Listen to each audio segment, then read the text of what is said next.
Hello everyone, and welcome once again to Let's Play Skyrim. Last time when we left off, we were at Kolbjorn Barrow, and we had just financed the excavation with Rallus Sedaris. Now, I'm going to turn an angle south and go to this shipwreck. I'm curious why it doesn't have a quest marker, because I don't have that many active quests, so I don't feel like there's anything that should be overriding it. But regardless, this is the wreck of the Strident Squall, where we can find the folio that Sindiri Arano asked us for. Let's roll on over here.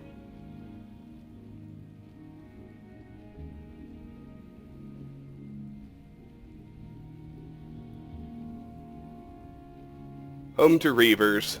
No interior cell, pretty basic. There's a good view of Vardenfell and the Red Mountain. Ooh, pretty. Let's bag these dudes.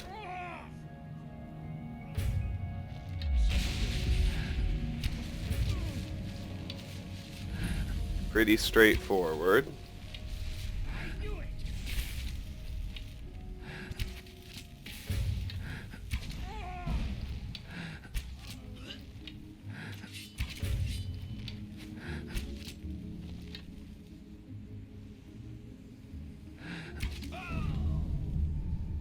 Just like that, we have both discovered and cleared the wreck of the Strident Squall.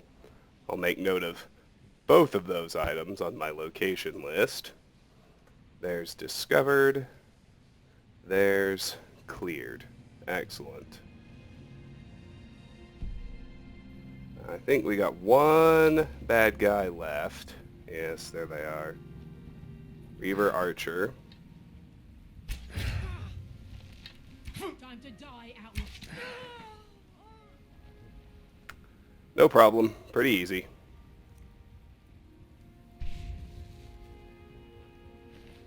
Let's search everybody.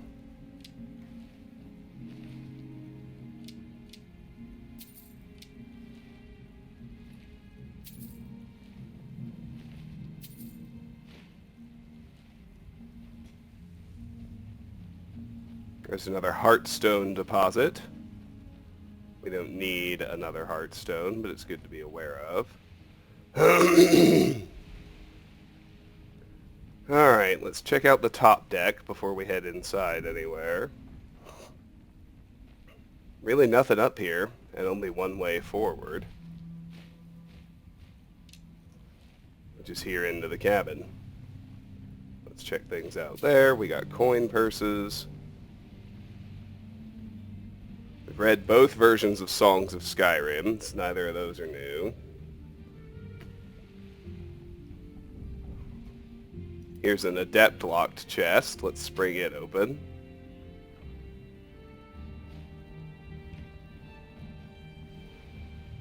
Here we've got... Ooh, a Stalrim light helmet. We've read Nerevar Moon and Star. There is an East Empire Company strongbox here.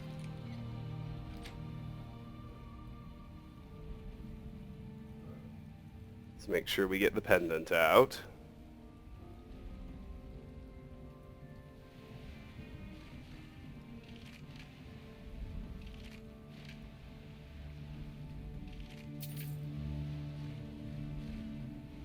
Now you can see there's a lower level here that we can head into. Let's finish checking out the mid-level first. Here's a boss chest that has the lusty Argonian made folio in it.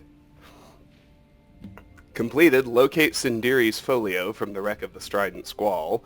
Return the folio to Sindiri Arano in Raven Rock. Well, sure, but we want to read it first. Lusty Argonian made folio.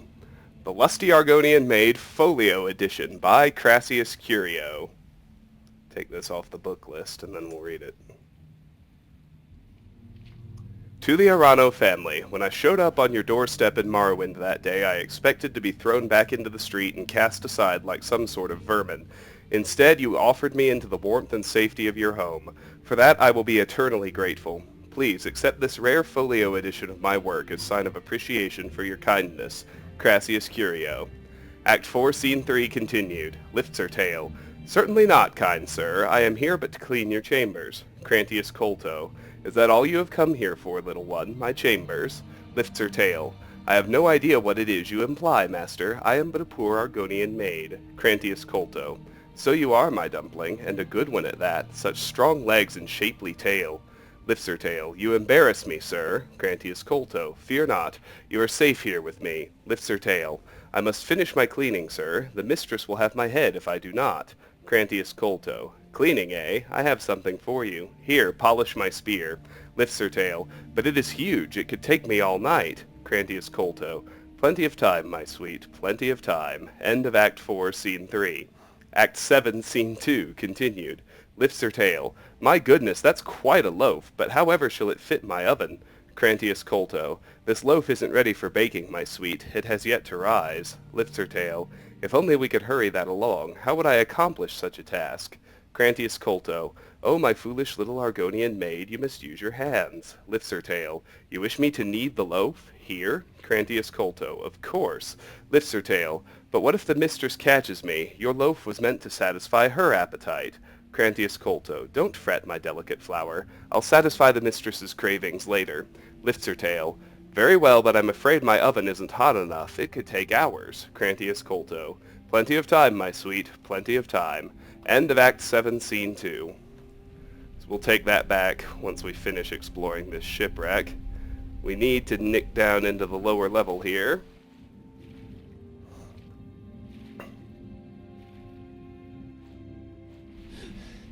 And you'll notice we're actually able to get,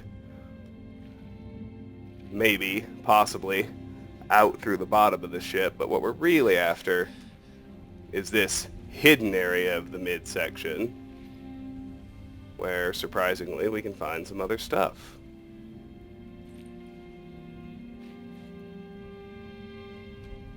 Alright, quick trip back to Raven Rock, just to sell off that pendant and hand in the folio.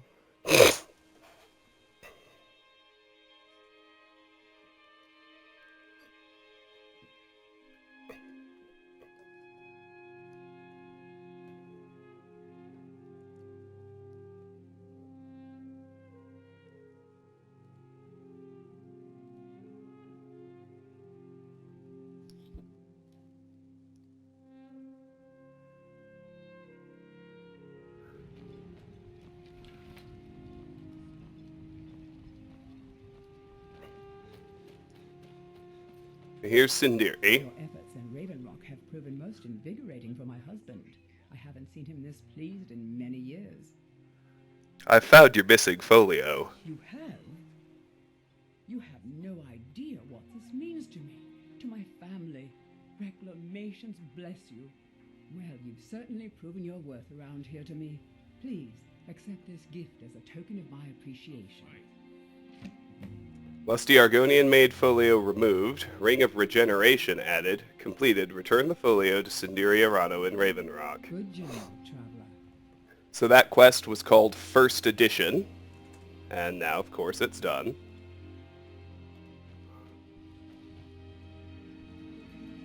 Not sure what the fight was. Or is. It's like they're after something. It's busier now that things are starting to look up. I guess I might stay a bit longer after all. Still buying East Empire pendants? As long as you keep bringing them, I'll keep buying them. How are things now that the mines are open again? Things are picking up for now. All I'm wondering is how long it'll take for House Redorin to begin ignoring us again if the mine runs out of ore for a second time. What have you got for sale? Everything I've got on display, really. Let's just sell him that, Ring of Regeneration we got. If you need any supplies, you know where to find me. And let's head back to the wreck of the Strident Squall. To keep exploring. Forward.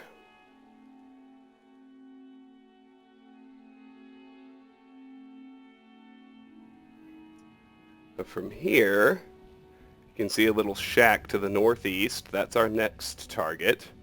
This is Rodolph's house. There will be some ash spawn to fight. Oh, and there's a burnt Spriggan and some Netch down there. I'm not going to go pick fights with them. It's unnecessary at this point.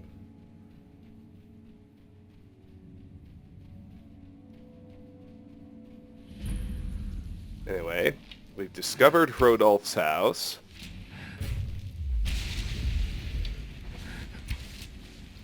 Here are our buddies, the ash spawn.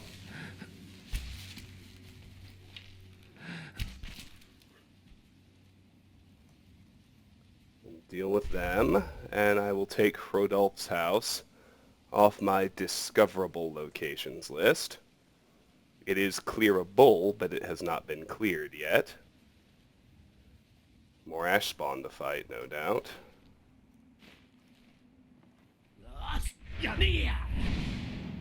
Let's just figure out where they are. Huh, not outside. Okay, let's look around then.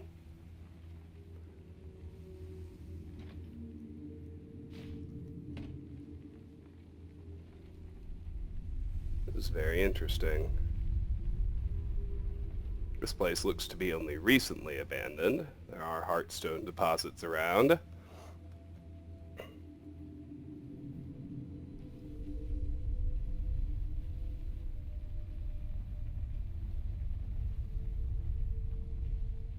Let me look around a bit more carefully, because there should be an East Empire strongbox here somewhere. And there it is. Almost went right past it.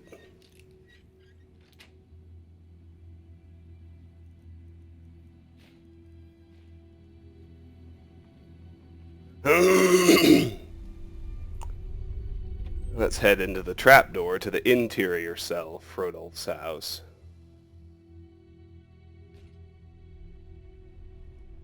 Listen to this one. My nights have been impossible to bear without you. I beg you, please depart that blasted island and return to solitude at once. No more. What a fool. Do you think he's the one we left in the tunnel? Who cares? Nods all look the same to me. Wait. Did you hear that? Sounds like those ash spawn are back. Well, at least if the other Nord returns, they'll take care of him.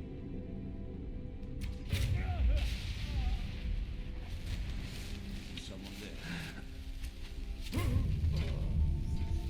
Alright, with the death of those two Reavers, Rodolph's house is cleared. We'll take it off the clearable locations list accordingly.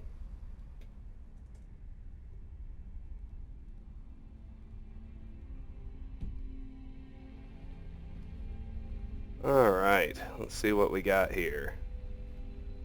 There's a letter, which we can read and remove from our book list.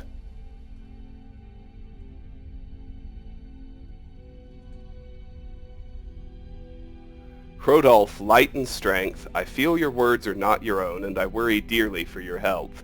I beg of you, please depart that blasted isle and return to solitude at once.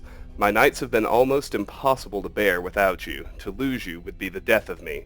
My love, if you do not return soon, I will come for you. Bjornulfr. Oh, so these Reavers were being assholes because they found a gay couple that really loved each other. Well, you fuckers got what you deserved. Tell you what.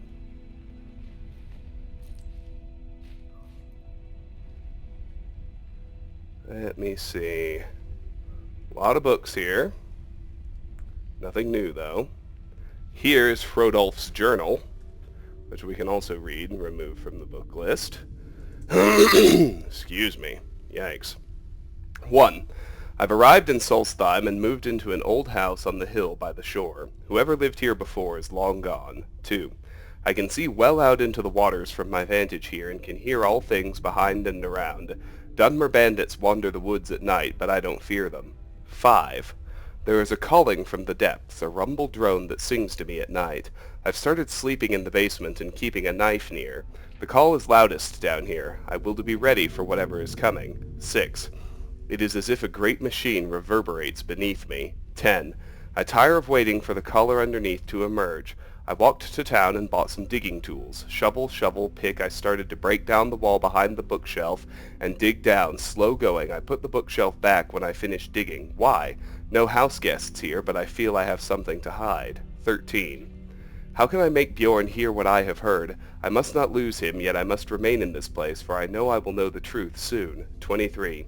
The murmurer in the earth and I, we talk. I lay my head against the dirt. 51. Fire from the deep. Interesting. Well, we can search the chest, and obviously what we need to do is swing open the bookshelf and duck down into the tunnel. Oh, look! A dwarven ruin. Oh, here's Bjornulfr. He came. There's a blood-stained letter in his pocket, which we'll read and remove from the book list.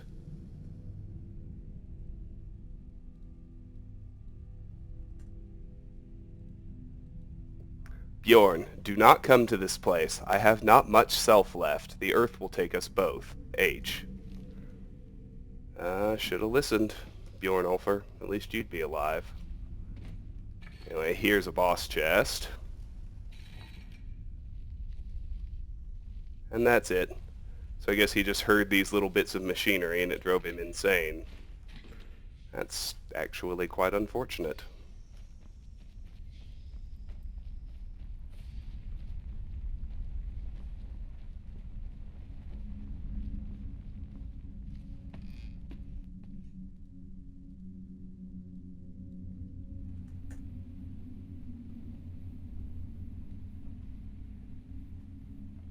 Well, from here, I'm going to angle south. Looks like I will be dealing with that burnt spriggan after all.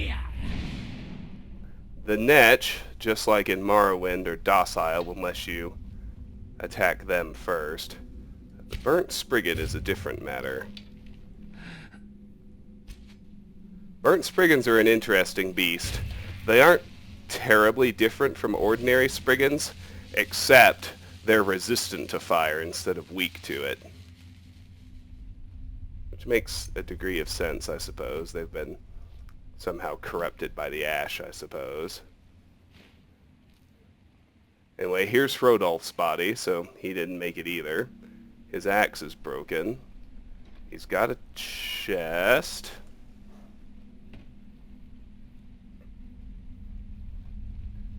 And a strongbox. Not an East Empire strongbox.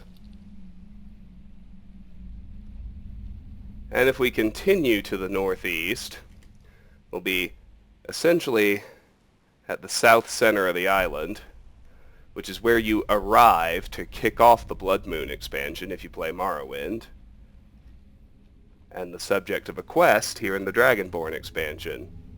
It is Fort Frostmoth.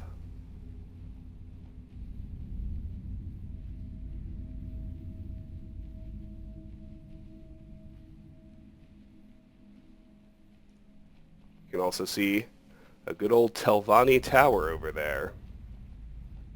That's Tel Mithryn. We'll be heading there shortly. One of the other two settlements on Solstheim. It and the Skull Village. Both of them are much smaller than Raven Rock, although Tel Mithryn actually has a fair share of Radiant quests to go along with it.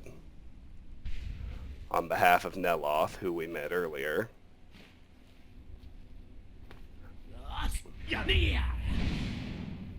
And we can start here at the docks. Right where we would have started in Morrowind. The fort is now infested with ash spawn, of course.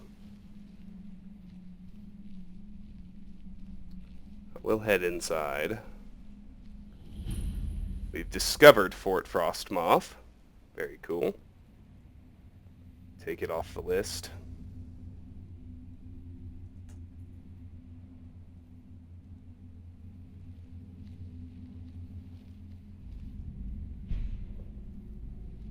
I was going to say, I could have sworn there was one over here. And I wasn't wrong.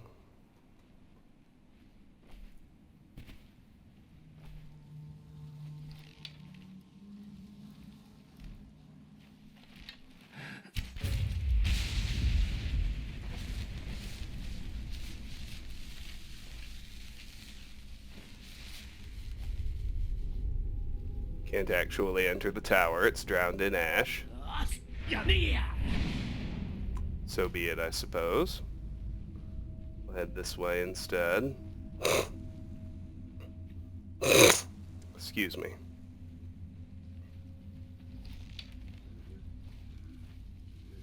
Listen closely.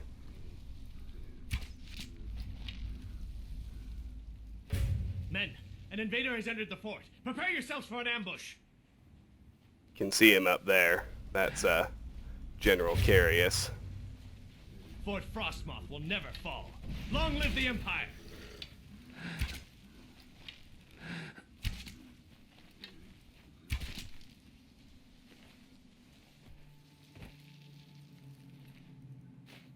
It's interesting because Captain Carius was definitely a good guy in Blood Moon.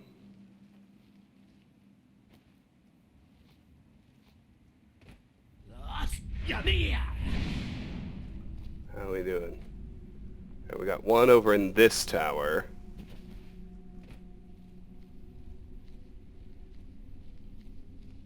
The others that are up top, we'll have to reckon with later.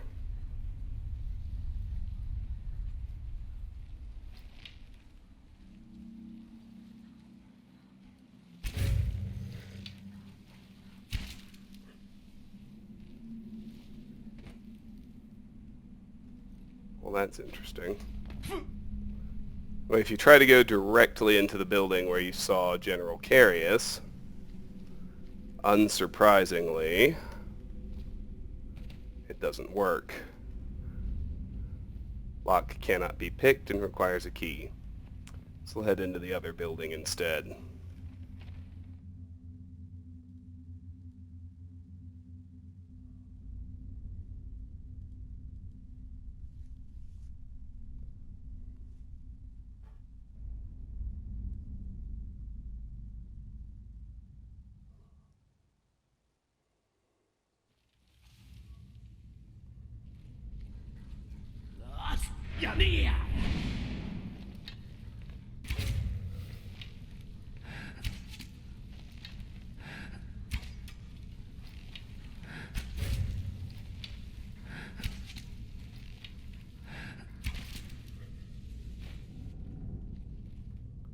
And that's it for this immediate area, but I can count many more, as I suppose one would expect.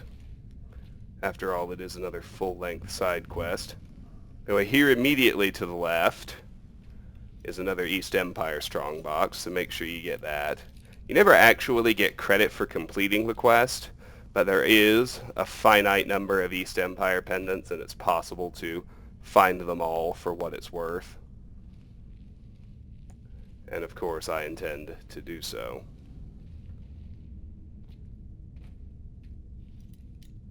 And we've got a ruined barracks covered in ash.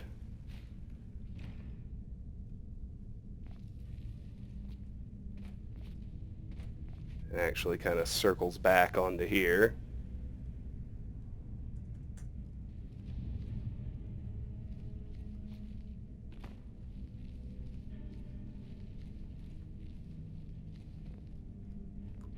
Things in Dragonborn are, I like this expansion, not only because of the surface level fan service to people who played Morrowind, but in the spirit of Morrowind, all of the side quests and Radiant quests link to the main expansion quest, kind of the way all the faction quests and side quests had their links to the main quest in Morrowind in a way that the base game of Skyrim really didn't have.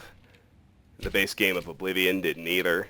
Everything was kind of in its own box, I guess.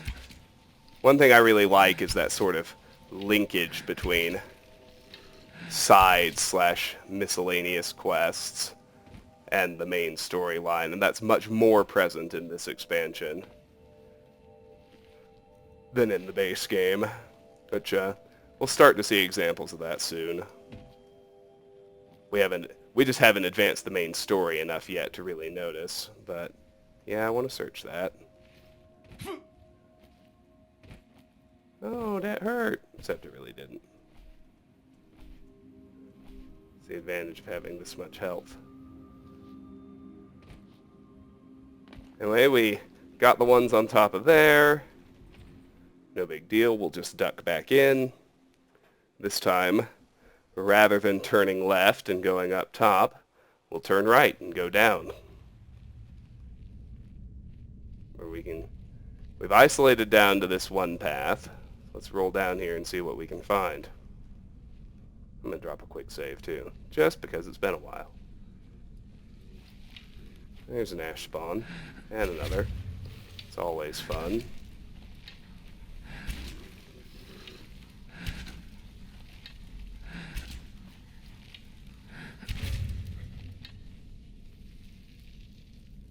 Search those two. Not that I really expect to find anything, but... Daedric arrows. I think the leveled lists are reprogrammed in Dragonborn to bear a slightly... well, to be slightly more leveled. So, let's open this master lock.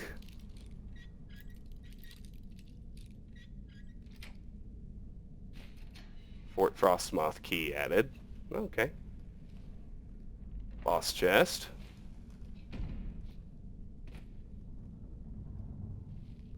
Nothing else important, but that's fine. I will tell you that this over here is actually the way forward, this door right here. But there's a... as you can see, it requires a key. Now, we just spoofed one by picking that lock, but we'll want to head over into where the spiders were. The spider webs were. Search Maximian Axius. He's got some gold.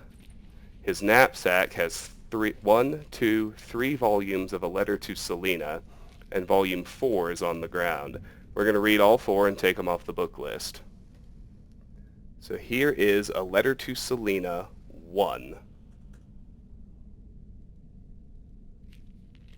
My dearest Selena, it's been a difficult day. General Carius ordered us to help the laborers shore up the walls since they're starting to show their age.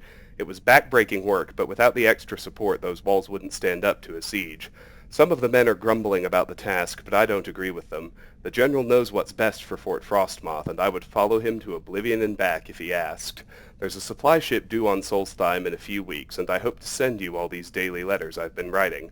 I hope you enjoy reading them as much as I enjoy writing them.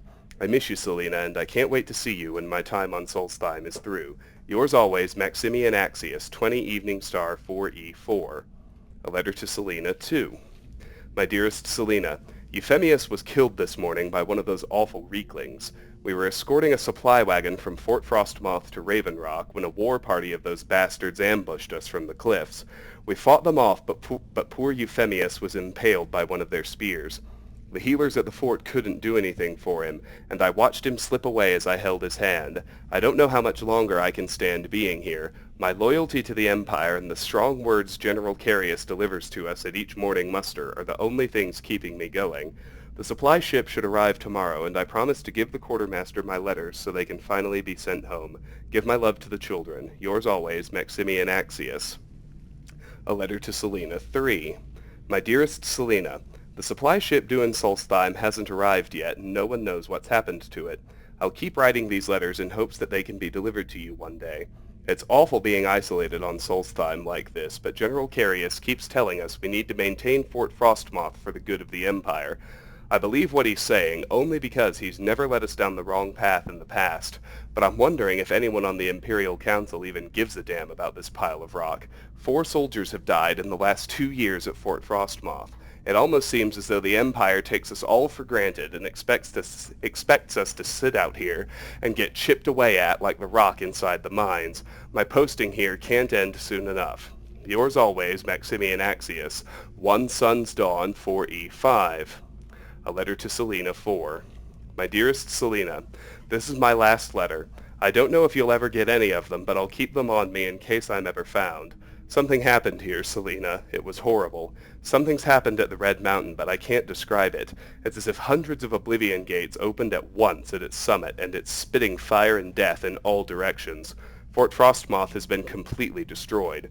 The walls crumbled like loose dirt, and the land is on fire. Everything around me smells of ash and of death. I don't know where anyone is. I've been trapped in one of these lower sections of the fort, and I don't expect to be rescued anytime soon. I miss you, Selena. I want to hold you and the children in my arms and tell you that everything is going to be fine, but I don't think that will ever happen. Give my love to Syracuse and Atia for me. Tell them their father died bravely defending the Empire so they can hold their heads high when they speak of me one day. And you, my love, when you close your eyes at night, think of me so my spirit can finally come home. Yours always and forever, Maximian Axius, 3 Sun's Dawn 4E5. That's kind of sad, actually. We'll leave those letters with him.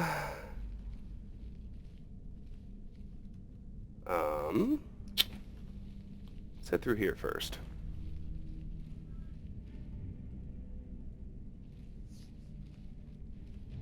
Ah, yes. These are fun. Flame-cloaked spiders. Albino spiders. You can take an albino spider pod. There's not really any need yet. Another thing they added are gem geodes, so you can mine out rubies and whatnot. Albino spider eggs will drop either damaged or ordinary albino spider pods. The purpose of those will become clear much later. There's your albino spider. We can't really do anything with them yet. You could collect pods if you were interested. I'm really not. We'll get plenty in the dungeon where we learn how to use them.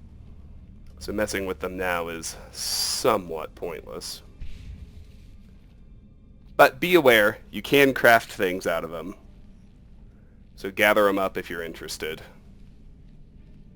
Let's head in here then.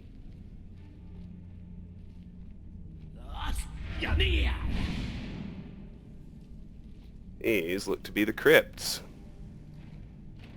That's always exciting.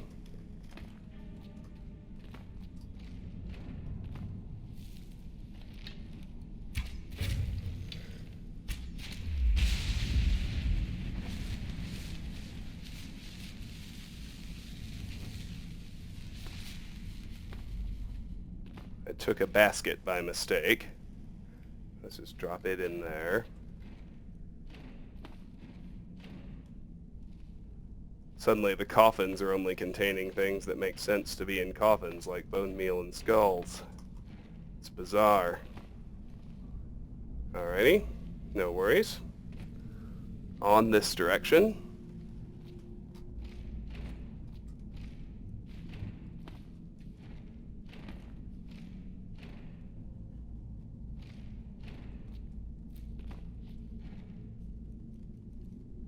Just picked up something I didn't need. Not sure which thing it was either. I think it was the glow dust.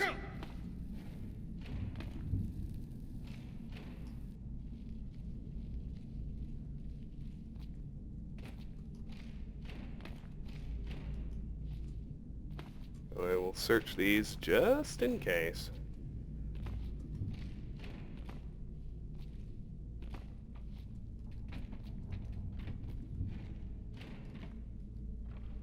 Actual value, of course, is in a chest behind the coffins rather than appearing in an actual coffin. So it goes. We're nearly done searching anyway. And here's this central one, or central area anyway, Or someone has been up to something, as we might expect. There's a Fort Frostmoth key. Some embalming tools. And Ildari's journal. Well, who the hell is Ildari? We'll find out later.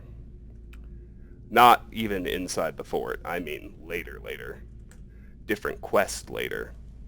Ildari's journal. Day 32. It's been almost a month since unearthing the crypt at Fort Frostmoth, and I haven't seen a single spark of life in the General's remains. Grafting the Heartstone to the subject is proving much more difficult than I originally anticipated. I've used almost every method I can think of, and still there's no sign of reanimation. At this rate, it could be years before I make any progress, which is time that I just can't afford right now. If my vengeance is to come to fruition, I need results. If not, I may need to resort to more drastic measures. Day 47. It finally appears that I'm making some progress. After my latest experiment, General Carius's eyes briefly opened and he moved his arms. It lasted for less than a few moments, but it's the first sign of progress I've seen since I arrived here. A few of my assistants were insisting that I was imagining things, but I dismissed them for their insolence. They won't be bothering anyone ever again. Day 55. General Carius awoke fully today. He bolted upright after my incantations and began staggering around like a blind man. He seemed to ignore my commands. In fact, hearing my voice seemed to increase his hostility. I was able to remove the Heartstone before he became violent, but this isn't a result that I expected. Even though he's able to be awakened, I feel as though the real work has just begun. Day 59. The General is still unable or unwilling to listen to my commands. He's acting increasingly paranoid and appears to have his own free will. He's convinced that I am a spy or the enemy, and I've had to restrain him to prevent him from outright attacking me. This is becoming intolerable. I'm beginning to wonder if someone with a Heartstone can be commanded at all. If my experiments with General Carius fail, I may have to resort to self-experimentation, something I've been avoiding for a long time. Well, there you go. So I guess here you can see where she removed the good general from his coffin and started fucking around with him. So he was a good guy before he was reanimated. And we have this Ildari to thank for whatever's going on with him now. Good to know. So we head into here. There are 4 enemies left. And as you would expect, one of them is the good general. We can take the main exit out to Solstheim as well. These ash spawn aren't popping up yet. Neither is the one behind him. Is someone there? As you can see, he is quite tough. That was a triple damage sneak attack that barely took off any of his health bar. So you can see, just as advertised, he's wearing a full suit of Imperial armor with one badass looking weapon, and you can see the Heartstone grafted into the center of his chest as well. Completed, kill General Falx Carius, return to Captain Veleth. And you also heard the little chime, meaning that Fort Frostmoth has been cleared. So we'll take it off the clearable locations list. Outstanding. And we'll search these bodies. 3 ash spawned first. Pretty basic, nothing special. Did I already recharge my bow? Yeah, I did. Search General Carius next. He has a unique weapon called the Champion's Cudgel, which also has the chaos damage effect on it, which we do want to disenchant because we can then learn that effect and apply it elsewhere. So Champion's Cudgel comes off the unique items list, assuming I remember to take it.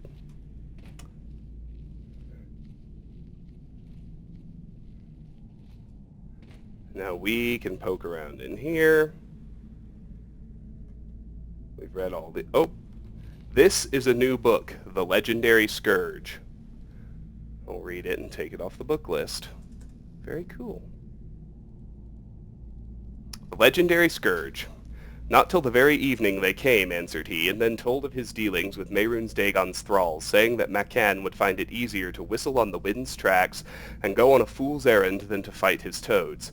Then said Macan, Now see to thy safety henceforward, and stick to thy parts and thy pride, or this mallet of mine, Malakath's scourge, will meet with thine ear of a surety. For quick as I can cry equality, though 8 arms thou couldst boast of, such bumps thou shalt comb on thy brain-pan, thou that breakest the house of the dead. Explication.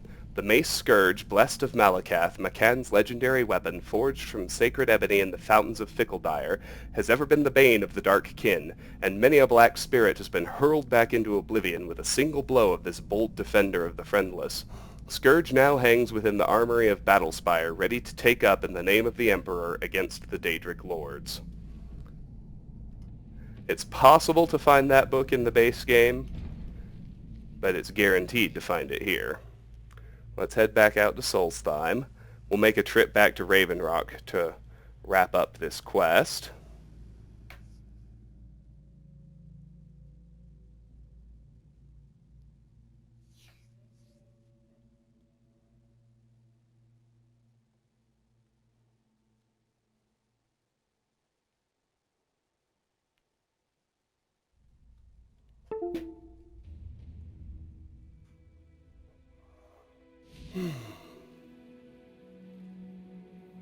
So, up here, you can definitely see some goodies.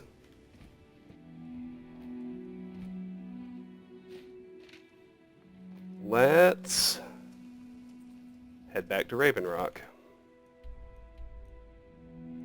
We're heading to Tel Mithryn next, where we'll gather up some more quests, so we may as well turn in the ones we finished.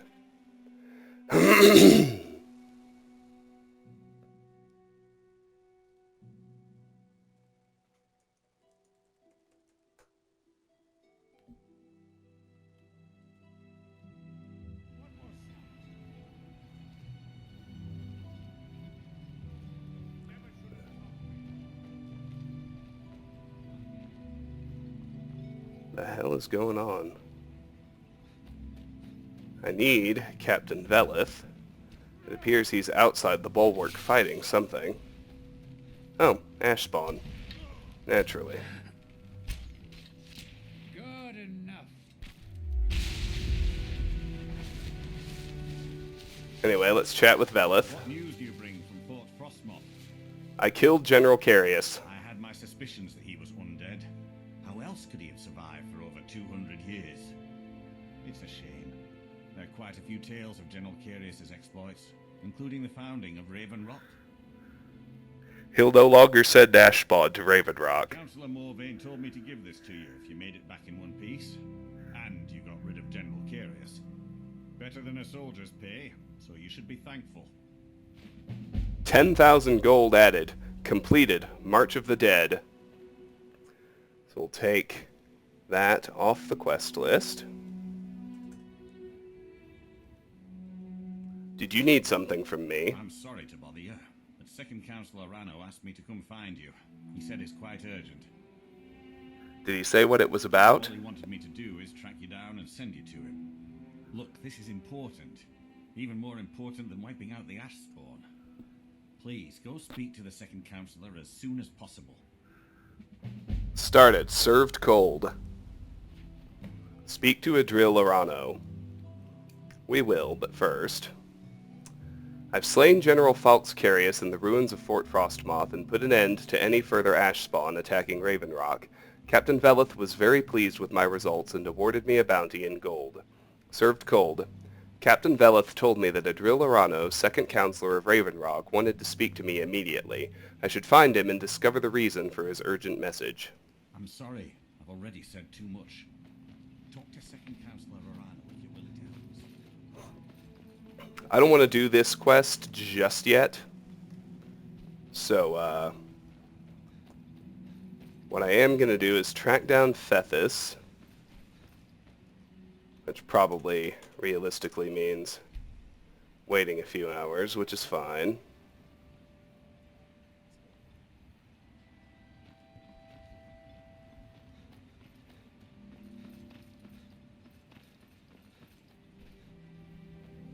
If you're looking for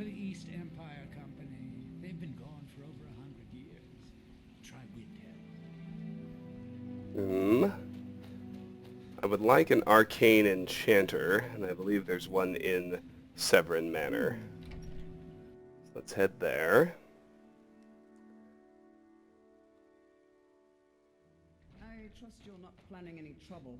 What can I do for you, friend? Yes, here we go.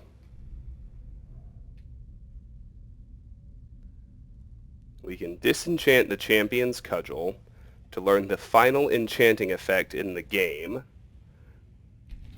You learned the chaos damage enchantment from destroying this item. With that, we know every enchanting effect it's possible to learn, at least that it's possible to actually apply to items you enchant. Like, you can disenchant Lin Wei's gear as well, but those shadow weave, shadow whatever enchantments you learn from that can't actually be applied to anything else. Chaos damage, on the other hand, can. So that is pretty cool. With that done,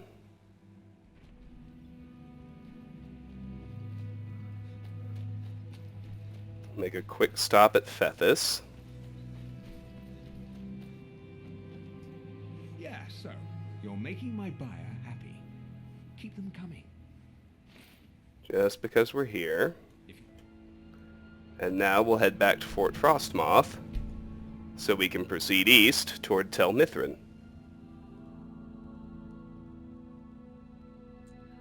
Tel Mithryn is actually very small. There are only 4 people there to talk to, and only a few little buildings to explore. However, there's a disproportionate amount to do at and with Tel Mithryn, which I rather like. Your mileage may vary, of course.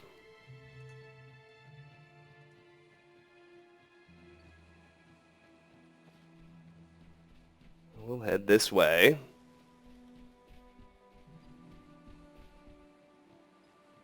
See plenty of fires burning.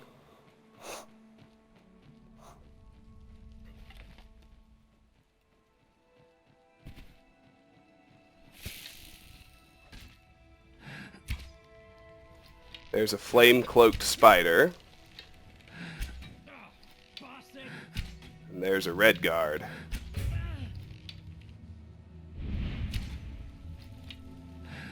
A very, very strong red guard, as you may be able to see.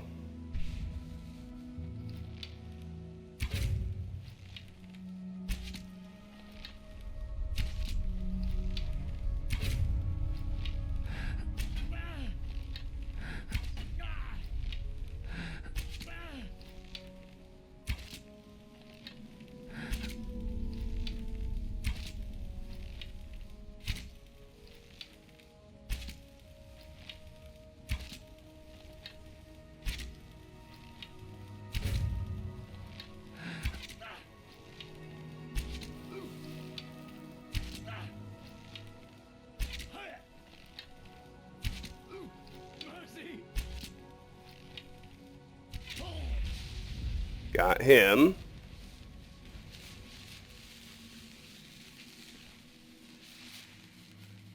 Let me check my random encounter list, because I'm not actually sure what that was. Or if it was something new or not. Let's see.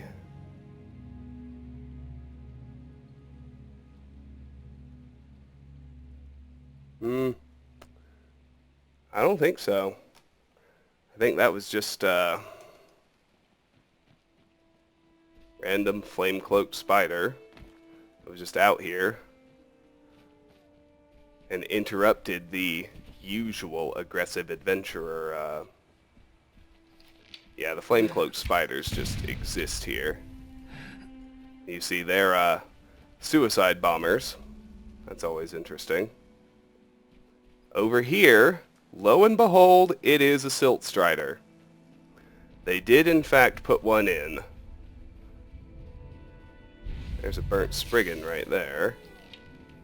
We'll have to deal with that.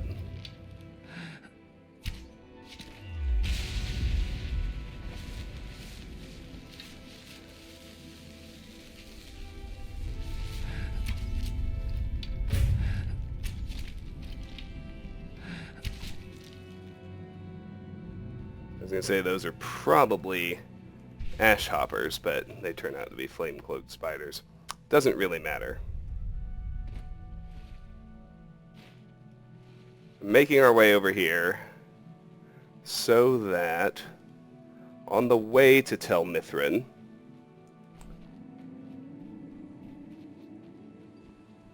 here at the Siltstrider platform, we can find a fellow named Rivas Sarvani.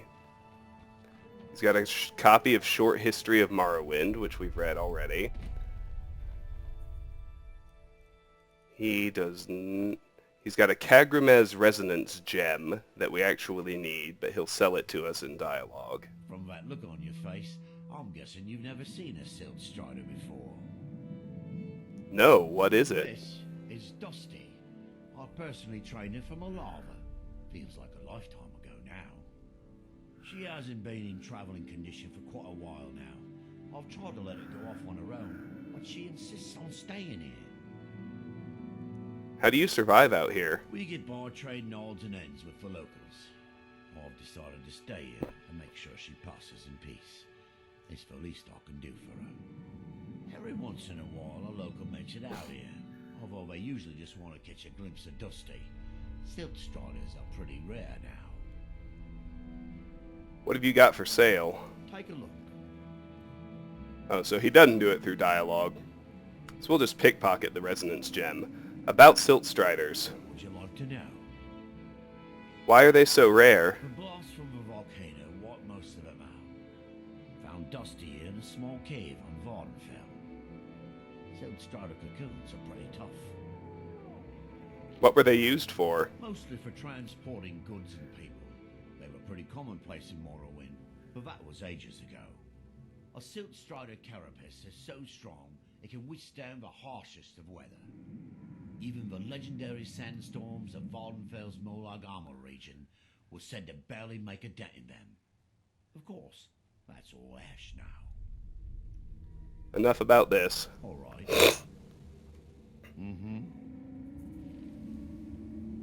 Yes, sirrah. Alright, so let's just quick save and pickpocket the Kagrimez Resonance Gem. Gotta keep with Ironborn mode after all. Let's go look at Dusty. Looks a little bit more like travel accommodations than they did in Morrowind, although she's using the same sounds. There's another Allmaker stone, but we'll head to Tel Mithryn itself first. Note that on the underside of these mushrooms you can harvest Emperor Parasol moss, and there's Ash Creep Cluster, if you happen to need any of that.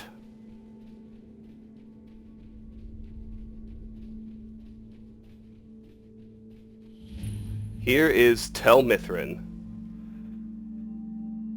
Take it off the discoverable locations list.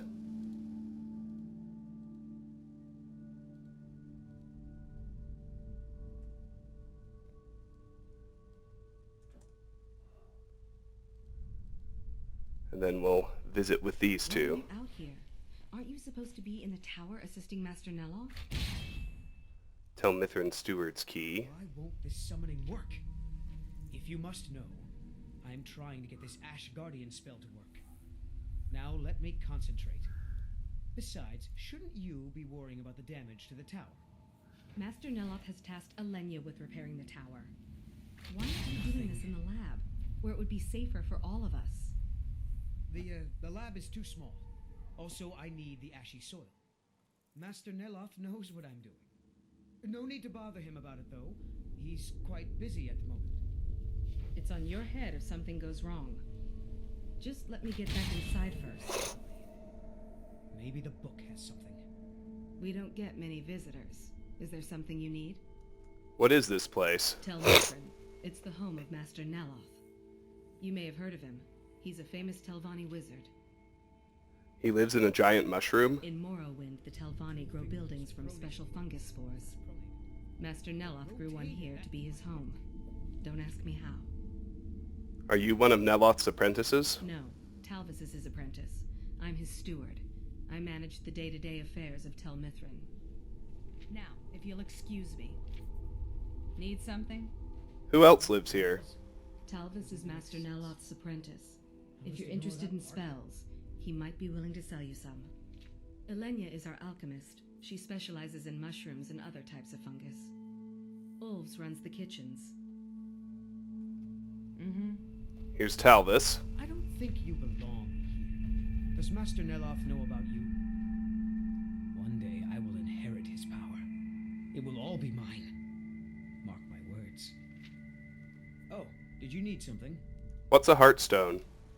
Heartstones are only found on Solstheim, as far as I know. Master Neloth believes they may be fragments from inside Red Mountain that were flung here during the huge eruption 200 years ago. Are you practicing a spell? Yes, I'm trying to summon an Ash Guardian. I'm just having trouble deciphering Master Neloth's handwriting. I don't mean to be rude, but I need to concentrate.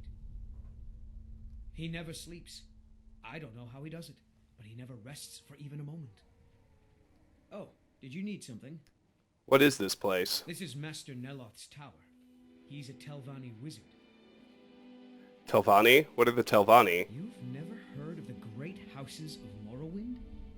House Telvanni is the house of the Master Wizard, one of the ruling houses of Morrowind. Master Neloth is one of the oldest and most respected members of House Telvanni. Do you work with Neloth? Not so much with as for. I am Master Neloth's apprentice. He's teaching me the art of sorcery. Is Master Neloth a good teacher? Well, he is a very great wizard. It's a great honor for him to have taken me as his apprentice. To be honest, it's horrible. He's very unpleasant and hardly teaches me anything. Sometimes he uses me in his experiments. Even so, I pick up a lot from just watching him. Alright. Now, in a departure from usual, just because things sequence better this way, the first building I'm going to explore is the main tower. There are 4 buildings here. There's the steward's house, an apothecary, a kitchen, and the main tower. We will hit the main tower first. And we'll start doing Neloth's Radiant quests. To the extent we can, anyway. Float up. Ah, yes. Lore-wise, it has to be a tower, but we can't levitate. They got rid of that effect. So, it's just scripted. No matter. It still works. Alright, let's poke around up here. See what we can find. Everything is stealing, so we won't take anything. Except what we need, which is really all we've been doing anyway.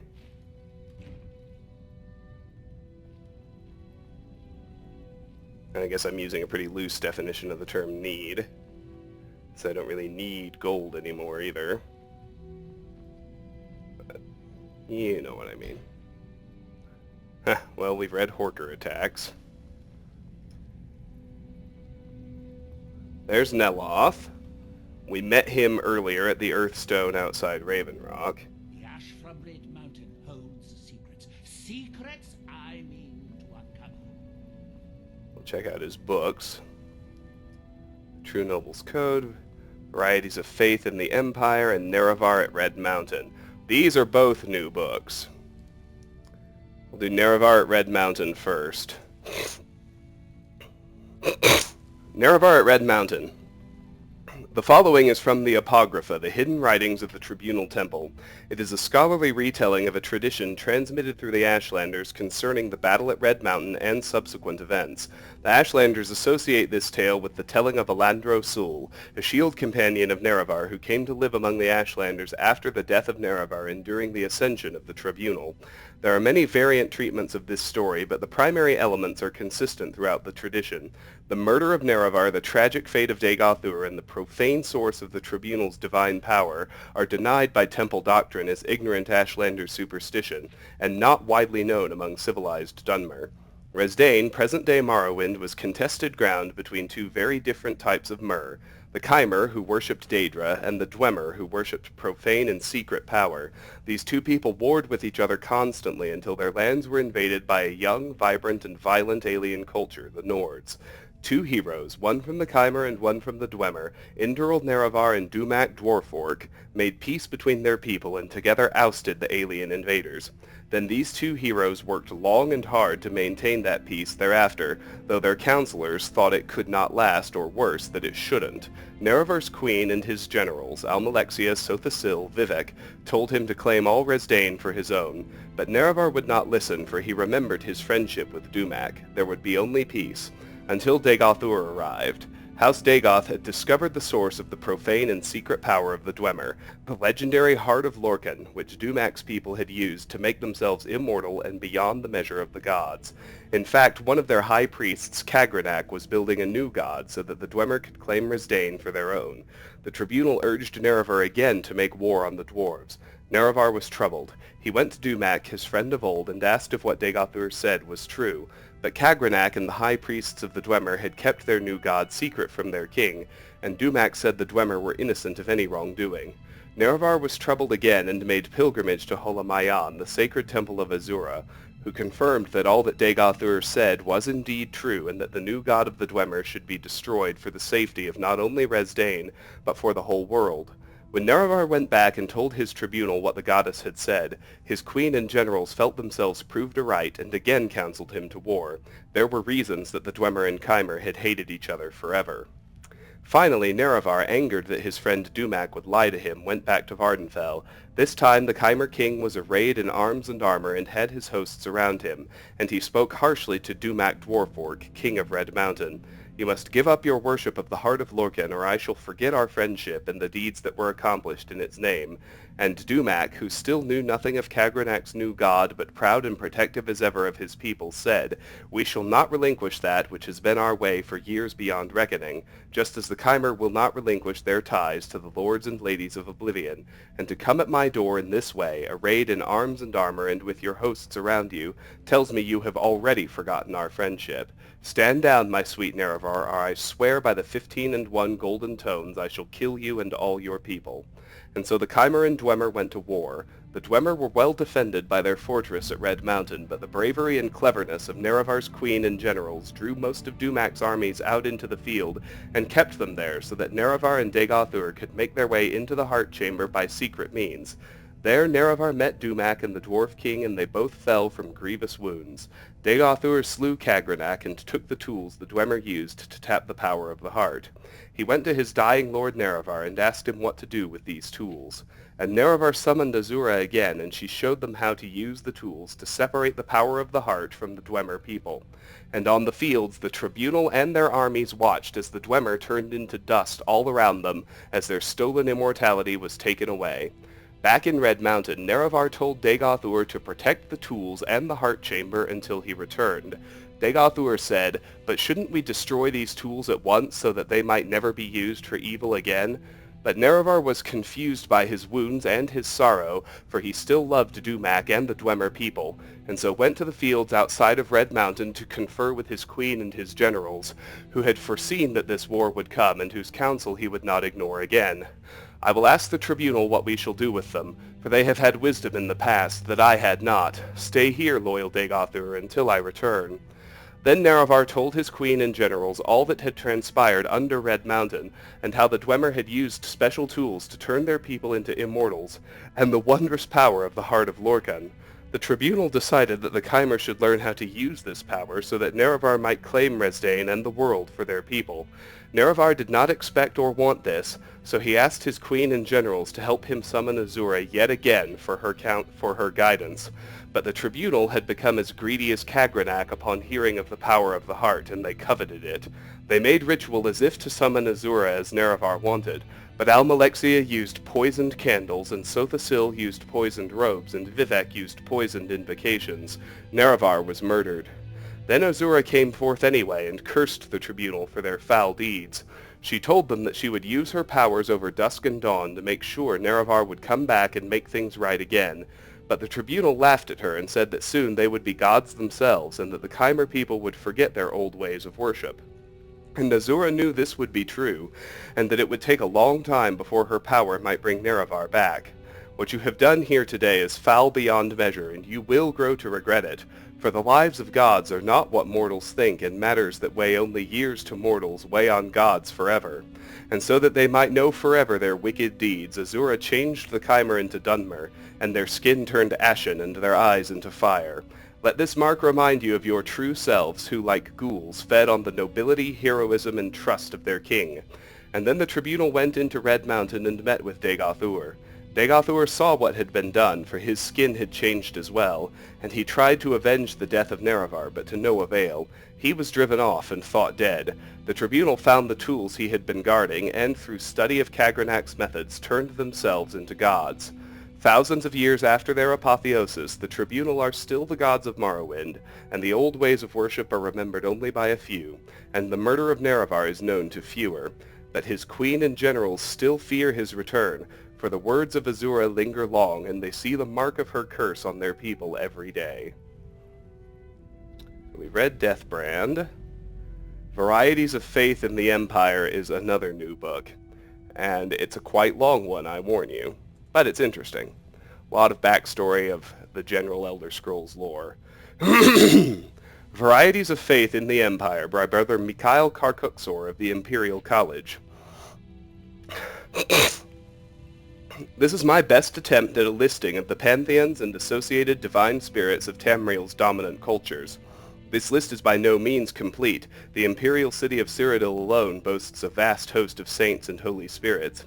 It only includes the most important spirits revered by native members of the culture. Other Adata, especially Daedra, are often familiar, known to many cultures, though specific names are included here only when they possess a particular cultural significance. The omission of any reference to the worships of the Argonians of Black Marsh is a result of my complete inadequacy in reconciling the obscure and contradictory accounts available to me on that subject. The 8 Pantheons. Cyrodiil, Akatosh, Dibella, Arche, Zenithar, Mara, Stendar, Kinnereth, Julianos, Shazar, Tiber Septim, Morehouse, Riemann. Skyrim, Alduin, Dibella, Orki, Tsun, Mara, Stun, Kine, Junal, Shor, Ismir, Hermamora, Malak. Altmer, Ariel, Trinimac, Magnus, Cyrabane, Yifre, Xarxes, Mara, Stendar, Lorcan, Finaster. Bosmer, Ariel, Yifri, Arche, Zen, Xarxes, Bondar, Mara, Stendar, Lorcan, Hermamora, Joan, Jode. Dunmer, Almalexia, Vivek, Sothasil, Boethia, Mephala, Azura, Lorcan, Nerevar, Molag Bal, Malakath, Sheagorath, Mehrunes Dagon. Yokuda, Sadakal, Ruptka, Tuwaka, Zet, Morwa, Tava, Maluk, Diagna, Sep, Hunding, Leki, Ansi. Brittany, Akatosh, Magnus, Yfre, Dibella, Arche, Zenithar, Mara, Stendar, Kinnereth, Julianos, Shior, Finaster. Elsewhere, Alkosh, Kenarthi, Riddlethar, Jakajay, Mara, Srendar, Lorkaj, Rajin, Bandar, Azura, Shegorath. Notes on the divine spirits of the pantheons. Akatosh, dragon god of time. Akatosh is the chief deity of the 9 divines, the major religious cult of Cyrodiil and its provinces, and one of 2 deities found in every Tamrielic religion. The other is Lorcan. He is generally considered to be the first of the gods to form in the beginning place. After his establishment, other spirits found the process of being easier, and the various pantheons of the world emerged. He is the ultimate god of the Cyrodiilic Empire, where he embodies the qualities of endurance, invincibility, and everlasting legitimacy. Alduin, World Eater. Alduin is the Nordic variation of Akatosh and only superficially resembles his counterpart in the 9 divines. For example, Alduin's sobriquet, the World Eater, comes from myths that depict him as the horrible, ravaging firestorm that destroyed the last world to begin this one. Nords therefore see the god of time as both creator and harbinger of the apocalypse. He is not the chief of the Nordic pantheon. In fact, that pantheon has no chief, see Shore below, but its wellspring, albeit a grim and frightening one. Alkosh, dragon king of cats, pre-Radata dynasty Anequinine deity, a variation on the Altmeri Ariel, and thus an Akatosh as culture hero for the earliest Khajiit. His worship was co-opted during the establishment of the Riddlethar, and he still enjoys immense popularity in Elsewhere's wasteland regions. He is depicted as a fearsome dragon, a creature the Khajiit say is just a real big cat. He repelled an early Aldmeri pogrom of Pelennor Whitestrake during mythic times. Almalexia, Mother Morrowind. Most traces of Akatosh disappeared from ancient Chimer legends during their so-called exodus, primarily due to that god's association and esteem with the Altmeri. However, most aspects of Akatosh which seem so important to the mortal races, namely immortality, historicity, and genealogy, have conveniently resurfaced in Almalexia, the most popular of Morrowind's divine tribunal. Arche, god of the cycle of life and death.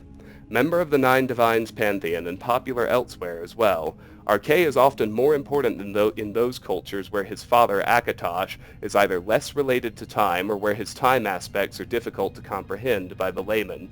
He is the god of burials and funeral rites, and is sometimes associated with the seasons.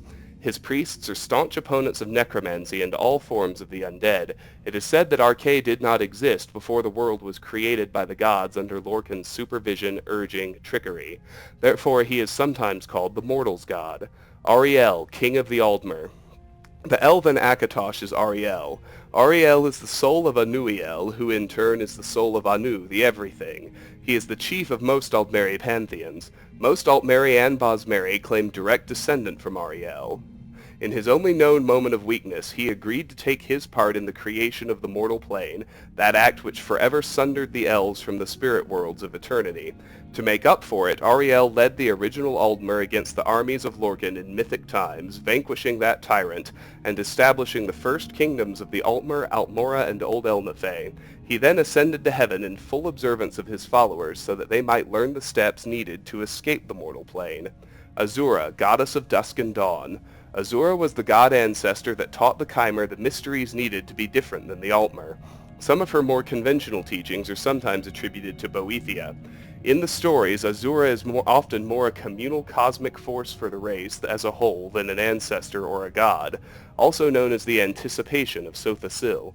And elsewhere, Azura is nearly a wholly separate entity, yet she is still tied into the origins of Khajiit out of Altmeri stock. Bandar, the bandit god. In most regions, Bandar is a marginal deity, a trickster spirit of thieves and beggars. In elsewhere, he is more important and is regarded as the pariah. In this aspect, Bandar becomes the cleverness or desperate genius of the long-suffering Khajiit, whose last-minute plans always upset the machinations of their elven or human enemies. Boethia, prince of plots. Heralded by the prophet Veloth, Boethia is the original god ancestor of the Dark Elves. Through his illuminations, the eventual Chimer, or changed folk, renounced all ties to the Aldmer and founded a new nation based on Daedric principles. All manner of Dark Elven cultural advances are attributed to Boethia, from philosophy to magic to responsible architecture. Ancient Velothi allegories are uniformly heroic successes of Boethia over enemies of every type, foundation stories of Chimeri struggle, also known as the anticipation of Almalexia. Diagna, Orichalc god of the Sideways Blade, hoary thuggish cult of the Red Guards, originated in Yokuda during the 27 Snakefolk slaughter. Diagna was an avatar of the Hunding, the Yokudan god of Make Way, see below, that achieved permanence. He was instrumental to the defeat of the left-handed elves as he brought Orichalc weapons to the Yokudan people to win the fight. In Tamriel, he led a very tight-knit group of followers against the Orcs of Orsinium during the height of their ancient power, but then faded into obscurity. He is now little more than a local power spirit of the Dragontail Mountains. Dibella, goddess of beauty. Popular god of the Nine Divines, in Cyrodiil she has nearly a dozen different cults, some devoted to women, some to artists and aesthetics, and others to erotic instruction. Herma Mora, the Woodland Man, ancient Atmoran demon who at one time nearly seduced the Nords into becoming Altmer. Most Ysgramor myths are about escaping the wiles of old Herma Mora. Also called the Demon of Knowledge, he is vaguely related to the cult origins of the Morag Tong, Foresters Guild, if only by association with his brother-sister Mephala. Hunding, the Make-Way god, Yokudan spirit of perseverance over infidels. The Hunding has historically materialized whenever the Red Guards need to make way for their people. In Tamrielic history, this has only happened 3 times. Twice in the First Era during the Ragada invasion, and once during the Tiber War. In this last incarnation, the Hunding was said to have been either a sword or a crown, or both. Junal, Rune God, the Nordic god of hermetic orders. After falling out of favor with the rest of that pantheon, he became Julianos of the Nine Divines. He is absent in modern Skyrim mythology. Jode, Big Moon God, Aldmeri god of the Big Moon, also called Masser or Mara's Tear. In Khajiit religion, Jode is only one aspect of the lunar lattice or Ja Khaje. Joan, Little Moon God, Aldmeri god of the Little Moon, also called Secunda or Stendar's Sorrow. In Khajiit religion, Joan is only one aspect of the lunar lattice or Ja Khaje. Julianos, god of wisdom and logic. Often associated with Junal, the Nordic father of language and mathematics, Julianos is the Cyrodiilic god of literature, law, history, and contradiction. Monastic orders founded by Tiber Septim and dedicated to Julianos are the keepers of the Elder Scrolls.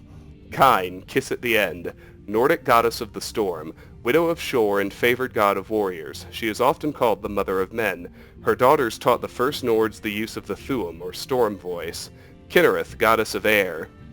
Kinnereth is a member of the Nine Divines, the strongest of the sky spirits. In some legends, she is the first to agree to Lorkhan's plan to invent the mortal plane, and provides the space for its creation in the void. She is also associated with rain, a phenomenon said not to occur before the removal of Lorkhan's divine spark. Leki, saint of the spirit sword. Goddess daughter of Tall Papa, Leki is the goddess of aberrant swordsmanship. The Na Tapambu of Yokuda warred to a standstill during the Mythic era to decide who would lead the charge against the left-handed elves. Their swordmasters, though, were so skilled in the best-known cuts as to be matched evenly. Leki introduced the ephemeral feint. Afterwards a victor emerged, and the war with the Aldmer began. Lorkhan, the missing god. This creator, trickster, tester deity is in every Tamrielic mythic tradition. His most popular name is the Aldmeri Lorkhan, or Doomdrum. He convinced or contrived the original spirits to bring about the creation of the mortal plane, upsetting the status quo, much like his father Padme had introduced instability into the universe in the beginning place. After the world is materialized, Lorkhan is separated from his divine center, sometimes involuntarily, and wanders the creation of the Adada. He and his metaphysical placement in the scheme of things is interpreted a variety of ways. In Morrowind, for example, he is a being related to the Psijic Endeavor, a process by which mortals are charged with transcending the gods that created them. To the High Elves, he is the most unholy of all higher powers, as he forever broke their connection to the spirit plane. In the legends, he is almost always an enemy of the Aldmer, and therefore a hero of early mankind. Lorkhaj, Moonbeast. Pre-Radada dynasty Anequinine deity, easily identified with the missing god Lorkhan. Magnus, Magus. The god of sorcery, Magnus withdrew from the creation of the world at the last second, though it cost him dearly. What is left of him on the world is felt and controlled by mortals as magic. One story says that while the idea was thought up by Lorkhan, it was Magnus who created the schematics and diagrams needed to construct the mortal plane. He is sometimes represented by an astrolabe, a telescope, or more commonly, a staff. Cyrodiilic legends say he can inhabit the bodies of powerful magicians and lend them his power, associated with Zurin Arctus, the Underking. Malakath, god of curses.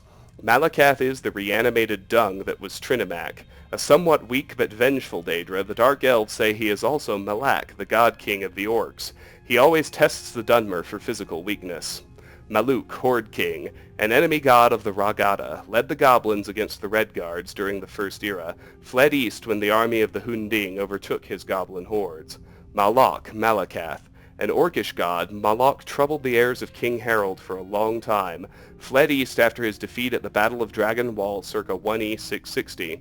His rage was said to fill the sky with his sulphurous hatred, later called the Year of Winter and Summer. Mara, goddess of love. Nearly universal goddess. Origins started in mythic times as a fertility goddess. In Skyrim, Mara is a handmaiden of Kine. In the Empire, she is mother goddess. She is sometimes associated with Nyr of the Anuad, the female principle of the cosmos that gave birth to creation. Depending on the religion, she is either married to Akatosh or Lorkhan, or the concubine of both. Mehrunes Dagon, god of destruction. Popular Daedric power, he is associated with natural dangers like fire, earthquakes, and floods. In some cultures, though, Dagon is merely a god of bloodshed and betrayal. He is an especially important deity in Morrowind, where he represents its near inhospitable terrain. Mephala, androgyne. Mephala is the web spinner, or the spider god. In Morrowind, she was the ancestor that taught the Chimer the skills they would need to evade their enemies or to kill them with secret murder. Enemies were numerous in those days, since the Chimer were a small faction. She, along with Boethia, organized the clan systems that eventually became the basis for the Great Houses. She founded the Morag Tong, also called the Anticipation of Vivec. Molag Bal, god of schemes, king of rape. Daedric power of much importance in Morrowind. There he is always the archenemy of Boethia, the Prince of Plots. He is the main source of the obstacles to the Dunmer and preceding Chimer people. In the legends, Molag Bal always tries to upset the bloodlines of houses or otherwise ruin Dunmeri purity. A race of super monsters said to live in Molag Amur are the result of his seduction of Vivec during the previous era. Morehouse, first breath of man, ancient cultural hero god of the Syro-Nordics. Legend portrays him as the taker of the Citadel, an act of mythic times that established human control over the Valley Heartland. He is often associated with the Nordic powers of Thuum, and therefore with Kinnereth. Morwa, Teat god, Yokudan fertility goddess, fundamental deity in the Yokudan pantheon and the favorite of Tall Papa's wives. Still worshipped in various areas of Hammerfell, including Stros Makai. Morwa is always portrayed as four-armed so that she can grab more husbands. Nerevar, God-Killer, the Chimeri King of Resdain, the Golden Age of Old Veloth. Slain during the Battle of Red Mountain, Nerevar was the herald of the Triune Way and is the foremost of the saints of Dunmeri faith. He is said to have killed Dumak, the last dwarven king, and feasted on his heart. Anzi, Bone Shaver. Notable warrior god of the Yokudan Ragada, Anzi taught mankind how to pull their knives into swords. Orki, Old Knocker. A lone god of the Nords, who seem to have taken up his worship during Aldmeri rule of Atmora. Nords believe they once lived as long as elves until Orki appeared. Through heathen trickery, he fooled them into a bargain that bound them to the Count of Winters. At one time, legends say, Nords only had a lifespan of 6 years due to Orki's foul magic. Shor showed up, though, and through unknown means removed the curse, throwing most of it onto the nearby orcs. Finaster, hero god of the Somerset Isles, who taught the Altmer how to naturally live another 100 years by using a shorter walking stride. Rajin, Footpad, thief god of the Khajiit, who grew up in the Black Kiergo section of Senkal. The most famous burglar in Elsewhere's history, Rajin is said to have stolen a tattoo from the neck of Empress Kintyra as she slept. Riemann, the Cyrodiil. Culture god hero of the Second Empire, Riemann was the greatest hero of the Akaviri Trouble. Indeed, he convinced the invaders to help him build his own empire and conquered all of Tamriel except for Morrowind. He instituted the rites of becoming emperor, which included the ritual geas to the Amulet of Kings, a soul gem of immense power. His dynasty was ended by the Dunmeri Morag Tong at the end of the First Era, also called the Worldly God. Riddlethar, Two Moons Dance.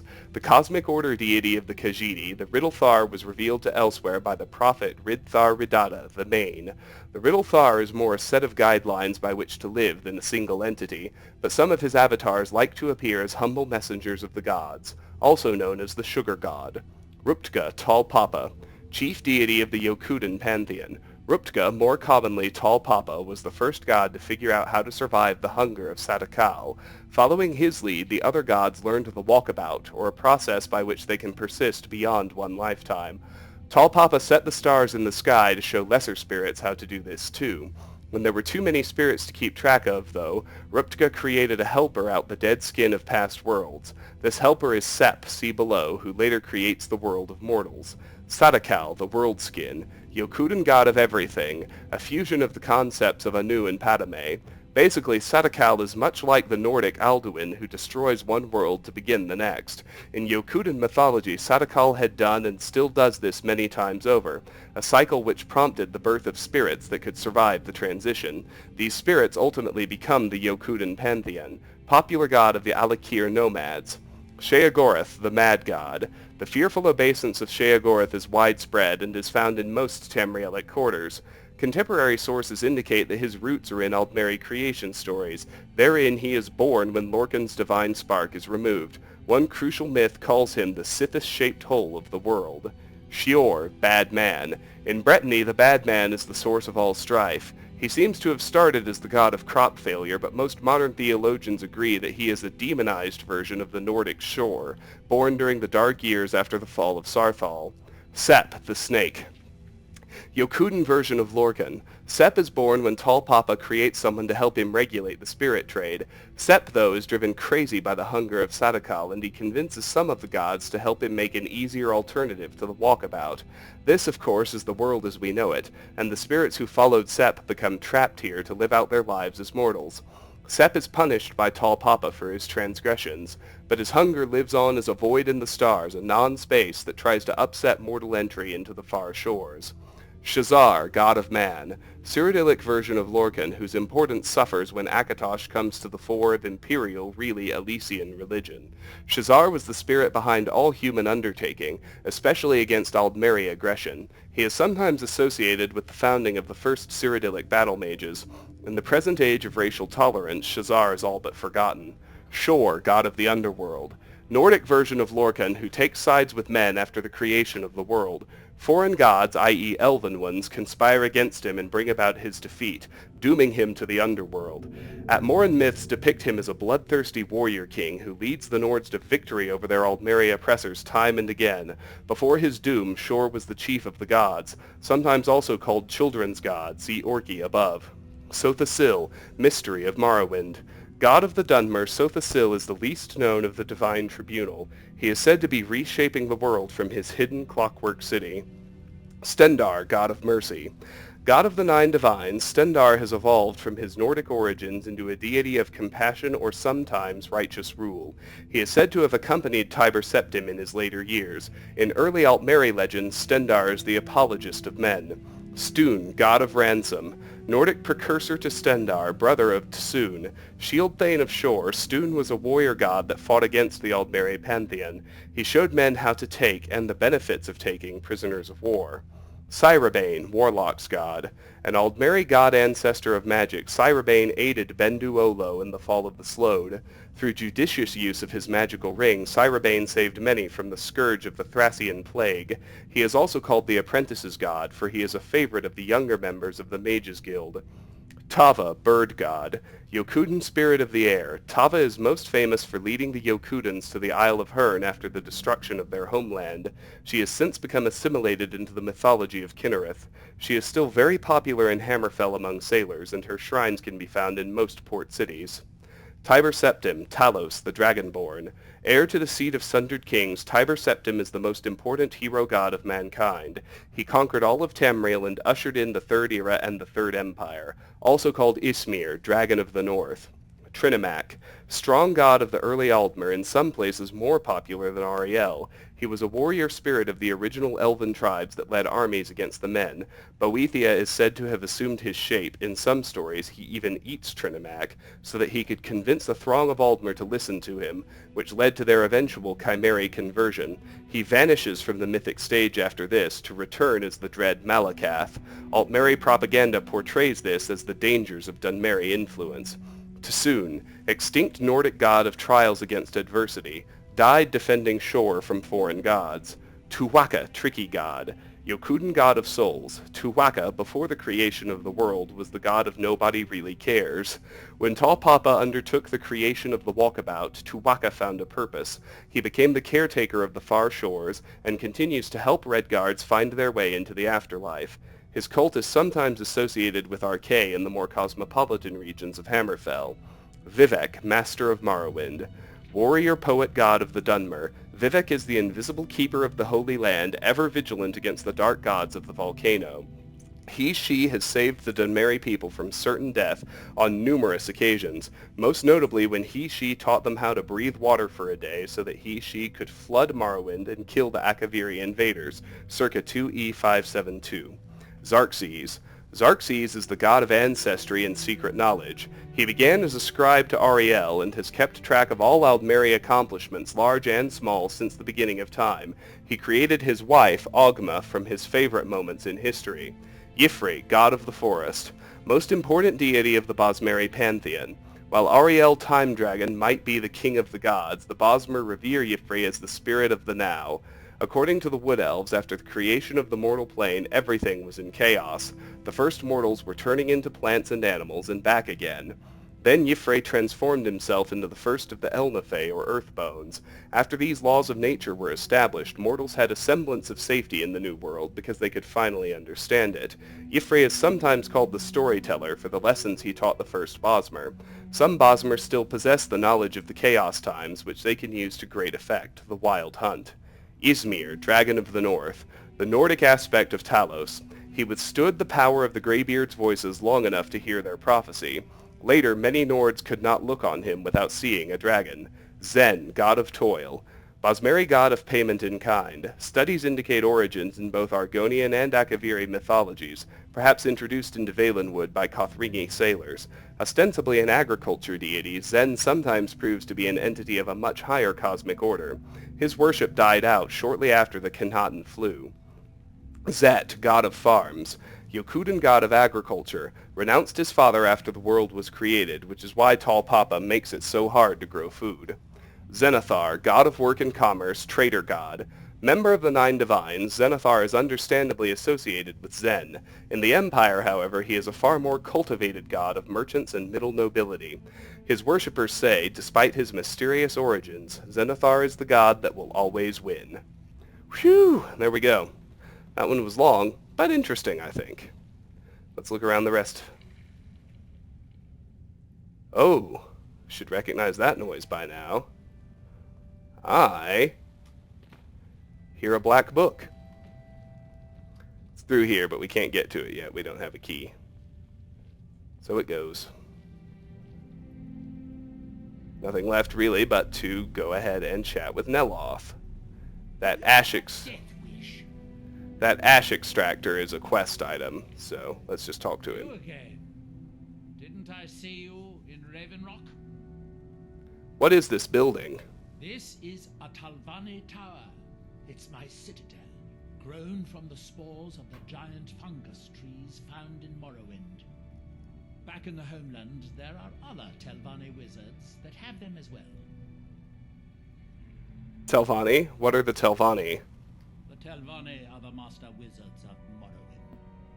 The greatest of us grow magical towers like this one from the mighty fungus trees.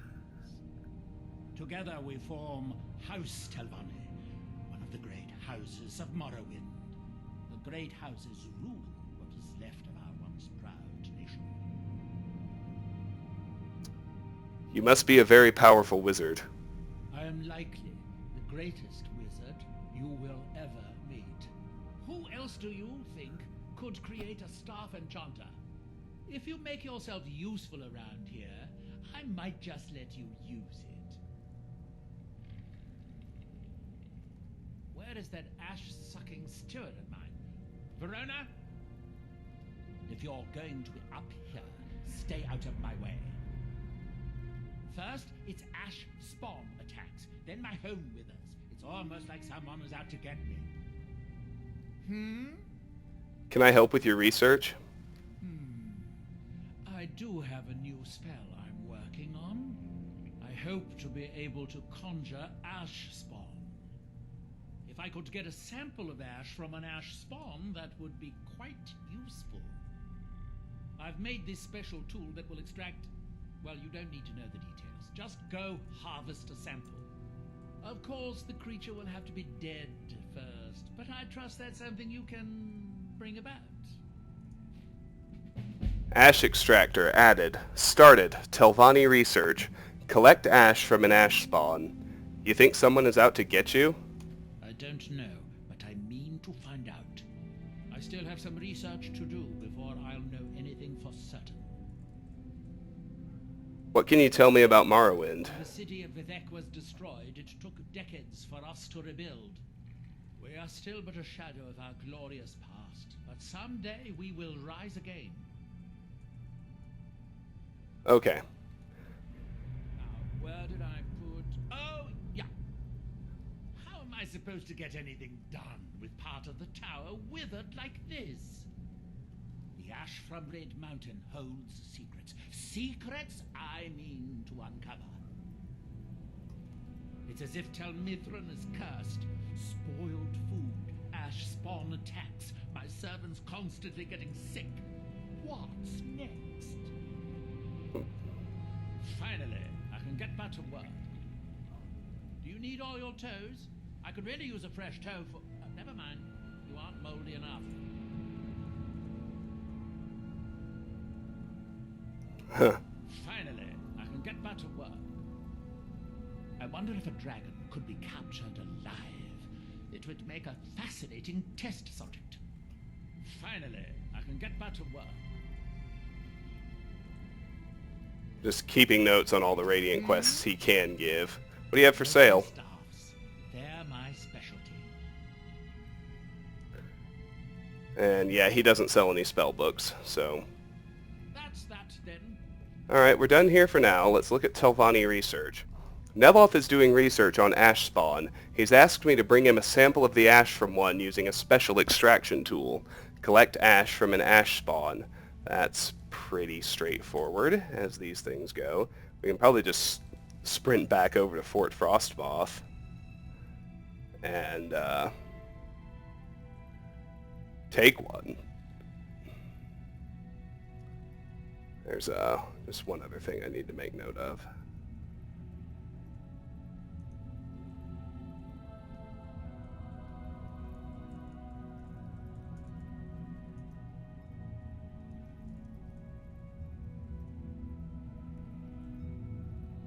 Alright, now let's head down and out. Oh, I almost missed these. Fortunately, we've already read them. We'll float down, we'll head outside. Got about 20 minutes left before I hit my ceiling. And something's gonna happen on our way down. That... You've got to help me. I conjured an Ash Guardian and now it's running amok. I can destroy it for you. Thank you. I was hoping you would. Hurry. Started. I'll keep Mr. Neloth distracted. From the ashes. Destroy the Ash Guardian. Talvis has asked me to destroy an Ash Guardian that is running amok on the Tel Mithryn grounds. Destroy the Ash Guardian. Well, alright. Pretty straightforward.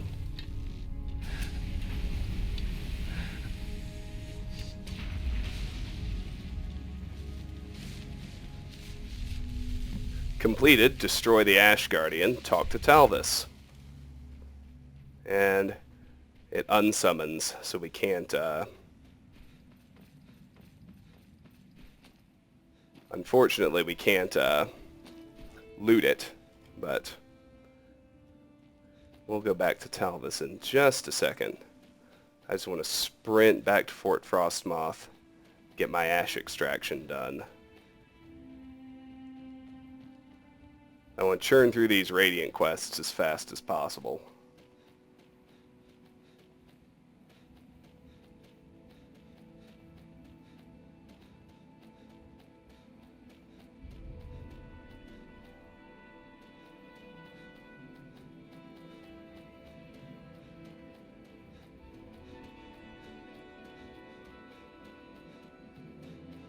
Let's get the one on the dock. It's probably easiest to get to. Once it renders, anyway. There we go. Uh-oh. What would you like to do? Extract ash. Completed, collect ash from an ash spawn. Talk to Neloth. Neloth is doing research on ash spawn. I've taken a sample of the ash from one using a special extraction tool. Neat.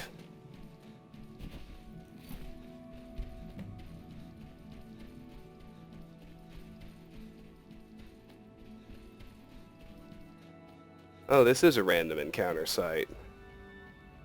Ah, looks like I've got a good old-fashioned wizard duel here. Seen that one before. No need to fuck with it. It's the same as the others.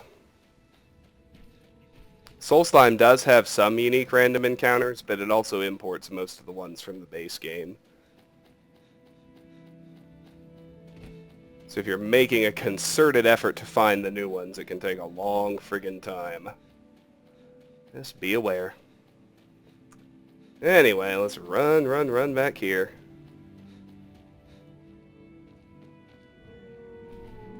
See if we can track down Talvis. I think now he's actually inside the main tower, so that makes it a good time to explore the rest of this place. Let's check out the kitchen first. I want to do it during daytime because the denizens of Tel Mithryn. Here's Ulf's Ramoran. I'm not leaving this kitchen until that thing is gone. I hope you're not expecting a meal. I've barely got enough for them that live here. Damnable ash. No matter how much I wash the food, it still gets in it.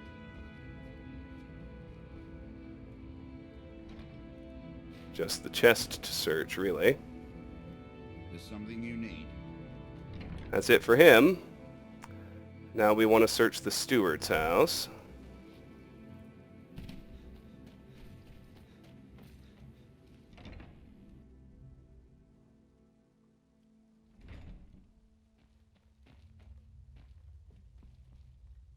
We've read Deathbrand. We've read all those. Changed Ones may be a new book. Let me check. It is. We'll read it and take it off the list. Changed Ones. Of all the Adada who wandered Nirn, Trinimac was the strongest. He, for a very long time, fooled the Aldmeri into thinking that tears were the best response to the Sundering. They cried and shamed our ancestors, especially the feminine Altmer. They even took the missing god's name in vain, calling his narratives into question. So one day, Boethia, Prince of Plot's precocious youth, tricked Trinimac to go into his mouth. Boethia talked like Trinimac for a while then, and gathered enough people to listen to him. Boethia showed them the lies of the Adada, the Aedra, and told them Trinimac was the biggest liar of all, saying all this with Trinimac's voice.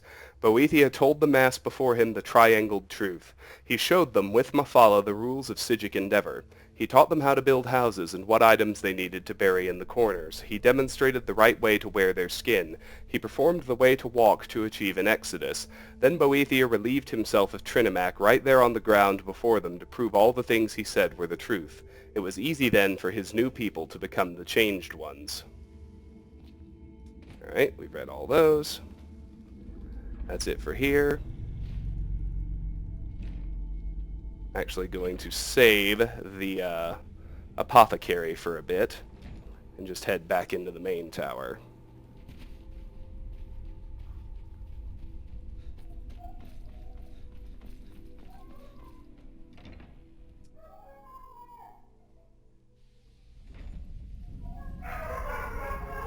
So, first things first, let's find Neloth. No, let's find Talbus. Have you dealt with the Ash Guardian?